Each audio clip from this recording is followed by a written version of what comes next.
दिवाली के भोर में सूप पीटने की क्या है मान्यता और सूप पीटते समय क्या कहा जाता है। हर हर महादेव दोस्तों, आपका स्वागत है। दोस्तों, दिवाली का पर्व देश भर में धूमधाम से मनाया जाता है। इस त्यौहार आस्था से जुड़ी तमाम ऐसी परंपराएं हैं जिनका आज भी लोग निर्वहन करते आ रहे हैं। ऐसी ही एक है दिवाली के भोर में सूप पीटने की परंपरा। जी हाँ, दिवाली के भोर महिलाएं घर के बाहर कोने में सूप पीटती हैं। दरवाजे और घर में इसे घुमाते हुए कहती हैं कि दुख दरिद्रता बाहर जाए, अन्न धन लक्ष्मी घर में आए। बिहार और यूपी के गांव में मनाने का ये एक अनूठा तरीका है।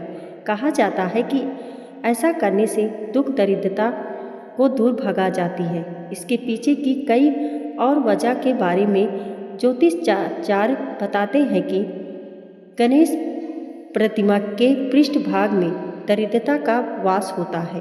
इसी वजह से विद्वान घर के मुख्य दरवाजे पर भगवान गणेश की प्रतिमा स्थापित करने के नियम बताते हैं। उनका कहना है कि गणेश प्रतिमा स्थापित करें तो ध्यान रहे कि उनका पृष्ठभाग पीछे का हिस्सा घर की ओर ना हो।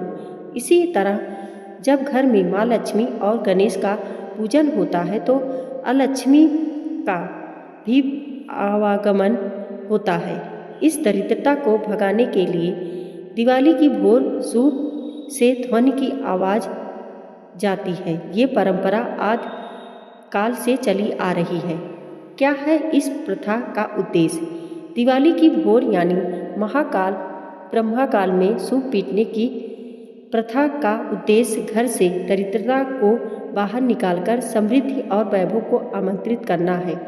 इस दिन महिलाएं सूप बजाकर दुख दरिद्रता बाहर जाए, अन्न धन घर लक्ष्मी घर में आए कहते हुए पूरे घर में ध्वनि करती हैं। इसके बाद इसे घर के आंगन से निकालकर दूर तक ले जाती हैं। इस परंपरा के अंत में सूप और झाड़ू को खेतों या चौराहों पर फेंक दिया जाता है ताकि नकारात्मकता और गरीबी लौटकर घर न आए।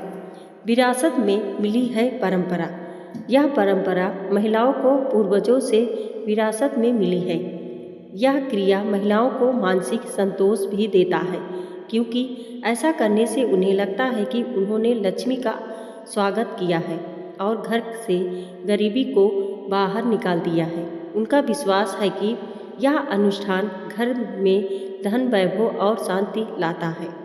सूप और लकड़ी का उपयोग। जब महिलाएं सूप और लकड़ी को गांव के बाहर छोड़ आती हैं तो कई लोग स्थानों पर इसे चौराहे पर जलाने की परंपरा भी है। इसे पूरे अनुष्ठान के दौरान इस्तेमाल किए गए सूप और झाड़ू को जला देने का रिवाज यह संकेत देता है कि दरिद्रता और नकारात्मकता को पूरी तरह नष्ट कर दिया गया है।